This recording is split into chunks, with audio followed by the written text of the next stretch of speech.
जो पहले आया उसको 1 और जो अभी आया उसका 2। बस समझ ना, ये जो बात लिखा जाएगा ये प्रश्न में लिखा जाएगा, उसके बाद क्या बदलाव हुआ वह पुनः प्रश्न में ये लिखा जाएगा। बस में है ना, ये चीज ध्यान रखिएगा। अब यहां पर देखिए, आप एग्जाम में तो ऐसे नहीं बनाइएगा, ये तो आपको समझाया गया। तो अब यहां पर लिखिएगा माना कि रेलगाड़ी की सामान्य चाल बराबर मान लिया हम लोग x, और देखिए दूरी कितना दिया हुआ है रेलगाड़ी को, कितना दूरी तय करना है 360। कोई दिक्कत इसमें? अब देखिए इस 360 किलोमीटर दूरी है ना, और x चाल से चल रहा है, कितना घंटा में पहुंच रहा है ये भी हमें मालूम नहीं था, हमने इसको मान लिया y घंटा। कितना घंटा? y घंटा, है ना, ये हो गया। तब लिखेंगे इसीलिए प्रश्न से, कहां से बाबू? प्रश्न से।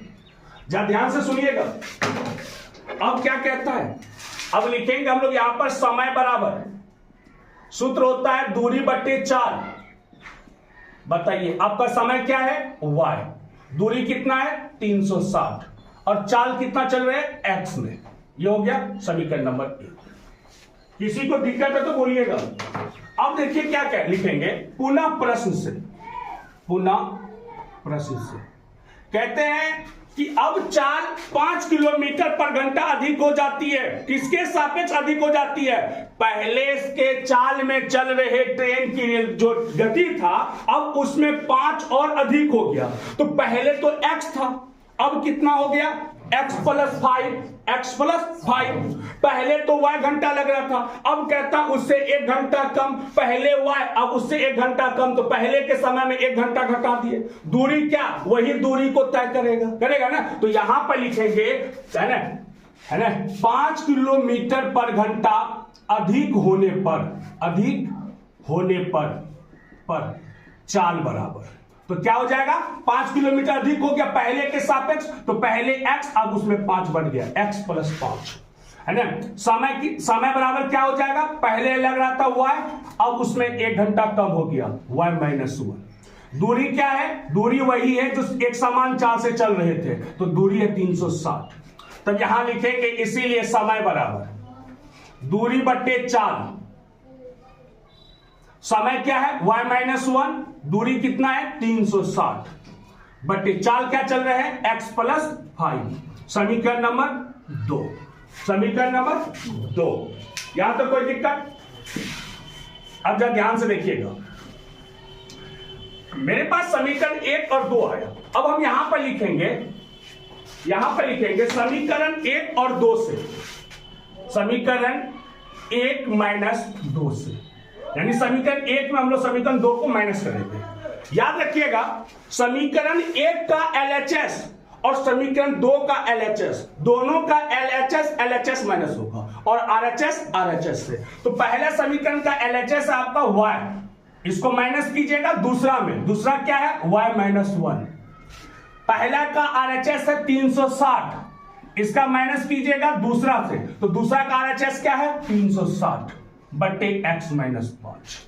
ये y 95% लड़का यहीं पे गलती करता है। क्या लिखता? -y - 1, है ना। मेरा ख्याल है कि तुम हमसे पैसा ले लो, समझ में आया? मद्रास का टिकट बनो, कमाने के बाद मेरे द्वारा लिया गया पैसा वापस कर देना वहां पर। पढ़ाई लिखाई तुम्हारे बस का नहीं है। ये गुणन, ये आपने बचपन में कई बार बनाया, यहां के बाद आपको स्वयं से बनाना चाहिए। नहीं समझ आया? किसको बनवा रहे हैं? हमसे बनवा रहे हैं। जब 9th क्लास में, 8th क्लास में, 7th क्लास में मस्ती कीजिएगा तो यहां आके लगवे न करेगा पहाड़। तो y, ये माइनस को y से गुना किया -y, ये माइनस और 1 के आगे माइनस को माइनस से गुना कीजिएगा, +1 है तो 1 बराबर 360 बट्टे x - 360 बट्टे x - 5। ये y प्लस में, ये माइनस में, कट गया, माइनस प्लस में, यहां हो गया। अब देखिए इसको हम पहले लिख देते 360 बट्टे x माइनस 360 बट्टे x - 5। सॉरी, माइनस क्यों लिख रहे हैं हम? चाल तो इनके तो x + 5 में था बे। ध्यान रखिए, हम बदले नहीं है, तो अभी बता देते हैं, है ना। 360 बट्टे x - 360 बट्टे x + x प्लस 5 बराबर 1। कैसे लिखे पता चल गया ना, हमने ये टर्म को पहले लिखा उसके बाद इनको लिखे। अब ये सवाल 4.3 में तीसरा नंबर सवाल आपको बताए थे इस टाइप का। अगर इन सवाल का एलसीएम नहीं आएगा नीचे वाला का, है ना, यह एक भिन्न है ना, यह एक समीकरण है लेकिन यह समीकरण अभी भिन्न के रूप में है। इस समीकरण को आपको द्विघात समीकरण के रूप में बनाना है। किस रूप में? द्विघात समीकरण के रूप में। तो यहां पर इन दोनों का हम लोग एलसीएम लेंगे। एलसीएम जब नहीं आएगा तो हम इनका क्या करेंगे, गुना के रूप में लिखेंगे, x इंटू एक्स प्लस 5। जरा ध्यान से देखिए, x आपका यहां पर है, क्या x प्लस 5 यहां पर है? नहीं है। तो x प्लस 5 को 360 से गुना करो, यानी 360 इंटू एक्स प्लस 5, माइनस का चिन्ह माइनस, x प्लस 5 यहां पर है, क्या x आपका यहां पर है? नहीं है। तो ये x को 360 से गुना कीजिए, 360x बराबर 1।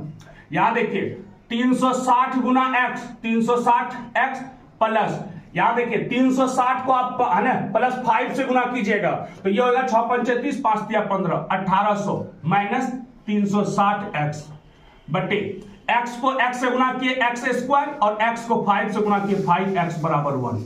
360 माइनस में और 360 प्लस में x, ये दोनों कट गया। यहां बचा 1800 बटे x square plus 5x equal to 1। अब इसको क्या कर लीजिए, क्रॉस मल्टीप्लाई गुना कर लीजिए, है ना। तो 1 को एक्स स्क्वायर प्लस 5 से गुना कीजिएगा तो यही हो जाएगा एक्स स्क्वायर प्लस 5x बराबर 1800 को 1 से गुना कीजिएगा 1800। ये एक्स स्क्वायर प्लस ये 5x, ये प्लस इधर आके माइनस हो जाएगा 1800 बराबर 0। ये हो गया द्विघात समीकरण का व्यापक रूप, हो गया ना। अब इस समीकरण को, है ना, इस समीकरण को हल कीजिए, है ना। दो विधि होते हैं हल करने के, मूल्य निकालने के लिए। एक होते हैं गुणनखंड विधि और एक होते हैं द्विघात सूत्र द्वारा, है ना। तो अब यहां पर इनका जो विधि आपको अच्छा लगे उस विधि से बनाकर आप इनको हल कीजिए। जैसे अगर गुणनखंड विधि से जाइएगा तो प्लस 45x माइनस 40x। जरा ध्यान से देखिए, प्लस यहां पे लाना है तो हमने दोनों टर्मों में देखा बड़ा कौन सा है, 45, उसके आगे प्लस रख दिया, प्लस माइनस माइनस, 45 में से 40 गया प्लस 5x, 45 और 40 को गुना कीजिएगा माइनस 1800 आ जाएगा, है ना। और ये जो पहला टर्म आपका एक्स स्क्वायर इसको यूं ही उतार दीजिए, लास्ट वाला टर्म माइनस 1800 इसको यूं ही उतार दीजिए बराबर 0। अब तो बना लीजिएगा ना, जो